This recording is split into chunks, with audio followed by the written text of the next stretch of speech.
15-hour day as far as working and performing as an athlete. That's kind of like a striking thing for a lot of us to conceptualize, thinking about swimming, running, biking for 15 hours over the course of a day. What are some of the things that it takes to be able to keep yourself going from that long? I'm sure there's a lot of focus from a physical perspective, and I'm sure there's a lot you put in slowly building up to that as far as the volume goes. But I imagine there's got to be like a lot of mental challenge that comes up. You talked about the out and back swim you had to do. You get out to that swim and realize you're only halfway done, and you got to go double that distance, and you're already numb and can't feel a lot of your extremities. How do you keep yourself moving and a little bit even beyond that, like trust in your body and trust in your own capacity to finish that movement? Yeah, I mean, one of the things that I love about this sport is the conversations I get to have with myself. Sure, a lot of it is endurance based. I spend a lot of time training, but I get to have a lot of really, really, really great conversations with myself, right? Like, I think that the mind, controls the ship, right? And then that dictates which way I go. And, I could have those conversations and completely tear myself down, and that's going to, point the ship in a direction that's probably, going to crash. Or I can have a conversation with myself that's going to help me get to where it is that I want to go, right? So when I'm in the swim, for instance, and with Patagon, man, it was very, very interesting. Unfortunately, 2 days before the race, we had our athlete briefing, and the race director comes up and in tears, understandably so. Very, very hard for him to say that a ship sank in the fjord and 3 people had died and 1 body was missing. So the Chilean army and military didn't know if they were going to let us swim because it turned into a search and rescue mission. Right. So my mind automatically goes, should we be in this water? Yeah. You know what I mean? Like it's an unfortunate reality that people do die in this sport. And if it's going to happen, it's going to be on the swim. Right. Like oftentimes, I think, unfortunately, people have an underlying medical condition, whether it's a heart related condition or something to that degree.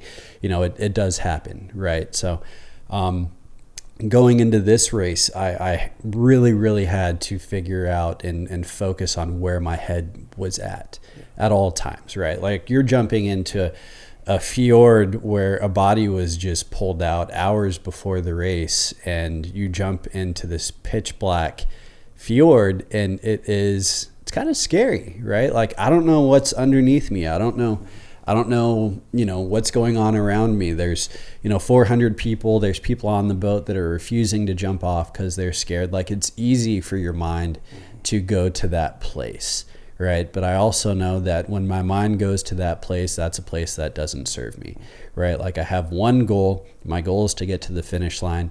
I need to put that goal in front of everything. I need to silence everything else out. And the conversations that serve me are the only conversations that I can have. And the other conversations, they don't matter.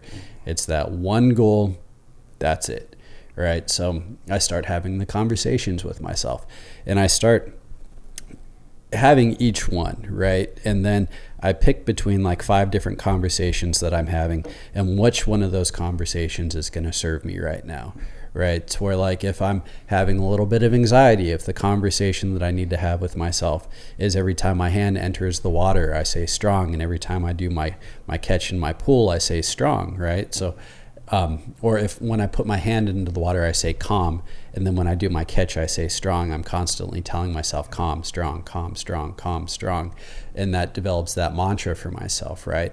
Or if I need to go to part of the conversation that's like, hey, you need to push harder, I start saying strength, strength, strength, strength, right? And then I start having that strengthening conversation with myself, and how far I've come without everything, or with everything that I've gone through, and all the different quotes that I have in my mind that are dedicated to that mantra. And yeah, so like I get to have a lot of really cool conversations with myself.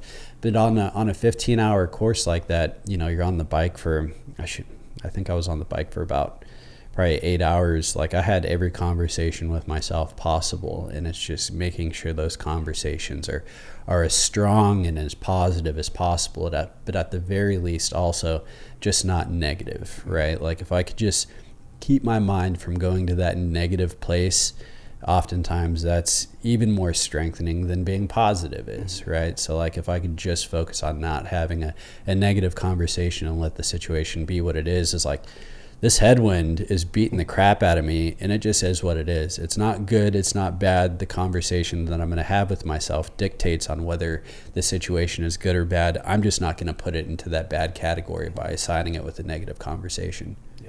Yeah, I love that perspective, man. It's again one of those